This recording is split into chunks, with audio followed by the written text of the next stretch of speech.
What is going on, everybody? Welcome back to Fighting with Numbers. This is episode 50. 50. We're halfway to 100. But here we are, Fighting with Numbers, episode 50, UFC Abu Dhabi Ankalaev versus Guskov. Wow, I wrote different names here. Guskov. It is Guskov. Let me fix that typo there in my notes. But we've got only two fights on the breakdown today. It is going to be another quick one. It's a very data-thin card for us. But first, last week, the model went 2-1, only three things modeled last week. Hey, it went pretty much how we saw it. We got the tier 1 favorites home. Those were easy. Those were cashed. How about Fatima Klein, huh? That was wild. She proved she belongs. And look, I'm not going to sugarcoat it. Bad news part is that a tier 1 live dog missed Kamaru Usman. I probably should have treated that a little differently considering the move up in a weight class.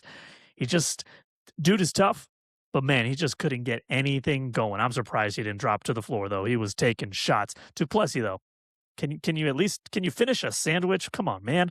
But hey, we're not going to sugarcoat this. As I mentioned, live dogs have been just brutal in the model lately. You know, we were 8-3 at one point. I've told this story before, but if you're just tuning in, we're not 8-3 anymore. Let's just put it that way. We're on a stretch that's been humbling, to say the least. That's gambling, though. That's MMA also. Talk about a sport where anything can happen. Anything can and will happen. Sometimes you back the right side, but you're going to just continue to trust the process, as we say. Sometimes the sport just doesn't cooperate with our process, though. So, hey, if you're new to this, welcome to gambling. It's honest, it's brutal, and we just love to do it for some reason. We love getting kicked in the nuts every now and then. Overall, though, the model sits at 84.50-6 on the year. That's 62.69%. As I've mentioned, we're going to rise and drop from this number. With only 3 fights modeled last week, it barely moved the needle, even going 2-1. Only a couple fights this week, but it's more than 3. But I'm still only going to break down 2 on the podcast here. And the wheels keep on grinding, though. We're going to keep on finding spots. We're rolling through July really quickly. We're almost in August already, so more than halfway through the year, definitely more than halfway through the cards, as this doesn't go all the way till the end of the year. But this week, the UFC will head to Abu Dhabi, because why not? Another early morning card for those of us in the States, at least. So set those alarms or catch a replay, however you want to ingest this material. 2 fights on my breakdown today. Data is absolutely thin on this card. It's a lot of local talent, as we like to say for these international cards. My bets are limited. I'm playing it pretty safe on a card like this. Let's just say we could be looking at another chalk-heavy card. But since we got very little content to talk on the front end, how about we rip another pack of cards after the breakdowns? Last week we pulled Dracus Duplessis, and boy, did he prove me wrong, huh? Let's see if we can pull another fighter from this week's card, and we might just have to bet him if we do. Week 2 of the new tradition. We'll keep it going as much as we can. And as your weekly reminder, I am Rob Moreno, a.k.a. Bobby Knuckles, a.k.a. The Robio. So find me across all social medias at The Robio, and by all, I mean like 2 of them, Instagram and X, a.k.a. Twitter. That's pretty much where all my content hits. So ingest it there. But you can also find me over at VSiN, the Sports Betting Network, VSiN.com. That's where I'll show up on First Strike podcast, hosted by Dave Ross. I show up there weekly every single Wednesday. We do a great pod there, so check it out there if you want more betting breakdowns from me, but also my amigos. And remember, full model data and season dashboard is available at fightingwithnumbers.com. The numbers aren't awful on the website if you want to check them out. We're still profitable. That's all that matters. Maybe it's not as much profit as I hoped by July, but we just got to trust it, because last year we were in the negative at this point. So we're pulling this one safely. How about we get into it? Fight! I moved my gym from inside the house to the garage. And as you guys know, I live in Las Vegas, and it is stinking hot. Don't worry, there's fans, and it's pretty well ventilated and stuff. It's not awful in there. But man, when I'm done, man, what a sweat, because it's also kind of humid right now in Las Vegas. It's pretty nasty right now. Why do I live here? Why do we live here, us Las Vegas people? Gotta get out of here. I am getting out of here, at least for the weekend. You guys don't care about that. You care about some fights. So let's hit the first one here. Some fresher talent on display here to open things up. We're going pretty close to the bottom of the card. Nurullo Aliev versus Mike Davis. I hope I did some justice to his name, Nurullo. Too bad his name isn't Jason Nurullo. That's a bad joke. So we move on. Nurullo Aliev is 3-0 in the UFC, 11-0 overall professionally. Undefeated, coming off a decision win over Shem Rock back in November. He's 25 years old and still very much in the early chapters of what could be, a significant UFC run. Every fight he's had in the promotion has gone to the judges, though. No finishes yet. But the way he controls his opponents tells you everything about the fighter he's becoming. I think we've seen this recipe before. Now, across from him is Mike Davis, Beast Boy, as he likes to go by. 5-2 in the UFC, 12-3 overall. Most recently, a TKO win over Mitch Ramirez last July. He is 33 years old, averaging about one fight per year across a 7-year UFC run. It's kind of odd, if I'm being honest. Solid record, but the career hasn't quite gotten off the ground with so much time in between his fights. It's kind of probably not the way he imagined his career at this stage. So let's hit some numbers. Tail of the tape. First things first, that age difference, 25, 33 years old. That is a gap worth monitoring. As we know, sometimes a more than 6-year age gap sometimes can be a meaningful difference in the UFC. But reach, exactly identical. XR percentages are other flag here. Aliev at 81%, Davis at 56%. Aliev is dominating his fights from start to finish. Davis is giving away rounds more often than he'd like, unfortunately, regardless of his good UFC record. The striking picture, well, tells you immediately where each man wants to fight to go, if I'm being honest. Davis lands 4.66 significant strikes per minute with a negative 0.19 differential. He's going to absorb some punishment in this fight, no matter what, though not an alarming amount because there's not a lot coming from the other side. Mike Davis does carry some power. 4 knockdowns scored in the UFC, and Aliev has never been knocked down yet. That's a detail worth keeping in mind. Now, Aliev, the reason I don't think a lot's coming at Mike is that Aliev only lands 2.33 significant strikes per minute. Very, very low output. But he absorbs only 1.73 significant strikes per minute. He is not an easy target to find. He doesn't want to be in a striking match. And the numbers show he is actively avoiding one. His path is somewhere else entirely, as I've mentioned. If you're not landing a lot of shots per minute, you better do something else very well, and that path is the ground game. 90% control rate in the clinch and ground time, along with 51% of time in a dominant position on the ground. That is nasty. He is learning to smother and suffocate opponents. Methodical, patient, effective, maybe kind of boring to some viewers, but it gets the job done, especially early in his UFC career. 6 takedowns at 55% accuracy is not a ton, but an 80% takedown defense to keep the fight exactly where he wants. Just because he doesn't have a lot of takedowns, it just means he's holding these guys down, and he doesn't need multiple takedowns, but he does have a lot of attempts. But once he gets you down, he holds you down.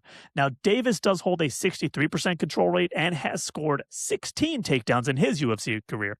He's not helpless on the mat, but his 59% takedown defense is the opening Aliev will look to exploit all night long. The model is on the undefeated prospect here. Nurullo Aliev, 69% win probability, actually 71% now. Full confidence. It's a tier 1 elite favorite. Now, here's the frustrating part. I grabbed him at -160 on Sunday. That is yesterday. I'm currently, once again, recording on a Monday. I apologize for an early recording, but I got things to do, guys. I grabbed him -160 on Sunday afternoon. By the time I am recording this currently, today, on a Monday, he has already moved to -200. The line has moved a little more aggressively than I would have liked. That edge at -160 was there. Honestly, what the model saw and what the odds were telling me. But at -200, the value is very thin, and the tier 1 label still holds. Don't get me wrong. He's already on my betting slip at -160. If you're getting in now at -200, tread carefully, but the model still likes the side. I will point out, tier 1 favorites are 34-11 on the year. They are very safe for us. So I do use them a lot in parlays if you're looking that way. Maybe take him by decision if you're looking at that as well. That's not a bad way to take a guy who with this type of game plan. But all I'll say is tread carefully if you're looking at just the money line. The value's kind of been squeezed out of the orange here. Nurullo Aliev, tier 1, elite favorite. He is locked in for me at -160. He is the official prediction here. I really wish his name was Jason Nurullo because I would have sung for you guys, but I won't because I don't want to lose any fans. I don't want to lose any listeners. We're already struggling to get more listeners. I don't want to lose them by doing that. And I shouldn't lose them by making bad jokes. So let's jump into the main event. Magomed Ankalaev versus Bogdan Guskov. I keep getting the B and G mixed up. I have no idea why. But a quick note on how we got here, because this wasn't the originally intended main event here. Ankalaev was originally booked to fight Khalil Rountree. That was going to be a banger of a fight. Don't get me wrong. That was going to be absolutely fantastic. And I hope they rebook it. Rountree pulled out just about a week ago. It's not exactly a full camp for either guys as far as game plan goes for each other. Bogdan Guskov steps in, and he's not coming off the couch, is what I will clarify. He was already preparing for a fight against Jan Blachowicz in August, in about a month, actually only in a couple weeks. So the conditioning is there. He just has to switch the game plan to a different type of fighter, and he just has to be ready a couple weeks early. So he slides into the main event slot here in Abu Dhabi and now finds himself in probably the biggest fight of his career. Ankalaev returns after his title loss to Alex Pereira back in October already. I can't believe it's been that long. A first-round TKO that ended his very short championship reign. Before that, the only other blemish on his entire record was a submission loss to Paul Craig at his UFC debut back in 2018. It's crazy that that exists. He is 21-2-1 professionally, a genuine elite at light heavyweight when you really look at the numbers. Guskov was coming off a draw with Jan Blachowicz last December. Maybe they'll still book that rematch. Who knows? I don't know. But prior to that, he had a 4-fight win streak going in the UFC. He is 18-3-1, and he is hungry for a marquee result here. Let's look at some stats. So, XR percentage, Ankalaev, 75% XR percentage. Guskov at 56%. Ankalaev dominates his fights when he's operating at his best. He really does. Guskov brings more chaos. His number reflects a fighter who gets into messy exchanges more willingly. 56% just shows you're willing to get a little crazy in there to get the wins. Sometimes it's a little risky, though, when you move up to elite competition, such as Magomed Ankalaev. Now, the striking is where Ankalaev's discipline kind of shows. He lands 3.65 significant strikes per minute with a 1.06 differential, absorbing just 2.59 per minute. Safe, controlled, it's efficient. He scored 7 knockdowns in the UFC, so he has some power, just ask Johnny Walker. And he doesn't take unnecessary risks. We know that. Guskov lands way more volume, 4.57 significant strikes per minute, with only a 0.48 differential, though. So he's absorbing a little over 4 significant strikes per minute. He's got 4 knockdowns of his own, so he's got some power, and we'll look to make this a more open exchange with Ankalaev. One number that stands out, his head significant strike defense, Guskov's, sits at 51%. Against a fighter with Ankalaev's type of precision, that could be a concern in how this fight plays out. But here's where Ankalaev really wants to win a fight, and it's not the sexiest game plan you'll ever watch. These are not the sexiest. The fights in Abu Dhabi aren't going to produce the sexiest results, unfortunately. But they seem to work, right? 88% control rate in the clinching ground time for Magomed Ankalaev. He closes the distance, presses you against the cage, makes the fight his through constant pressure, physical dominance. His takedown accuracy is only 22%. That's actually pretty awful. That's not the point, though. The point is the relentless pressure that wears opponents down over 3, or in this case, 5 rounds. Guskov gives up 22% of his time being controlled in the cage. That's not good. No bueno. And has zero takedown attempts in his entire UFC career. He is not looking for the ground here. If Ankalaev decides to make this a clinch-heavy, grind-it-out fight, and he should, if I'm being honest, Guskov has very few answers to respond with.